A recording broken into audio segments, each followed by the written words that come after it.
அச்சங்கோவில் அரசன் என்போம், ஆரியங்காவு ஐயன் என்போம், குலத்து புளை பாலன் என்போம், எரிமேலி ஸ்ரீதர்ம சாஸ்தாவென்போம்,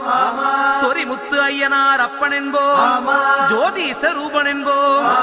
மகர்ஷி மர்தன் என்போம், மணிகண்ட சுவாமி என்போம், சுகுணவிலாசன் என்போம், சுந்தர ரூபன் என்போம், ஜாதி மத பேதமில்லா கடவுளாம், சத்திய வடிவான தெய்வமாம், ஆபத்தில் காப்பவனாம், அன்னதான பிரபுவாம்,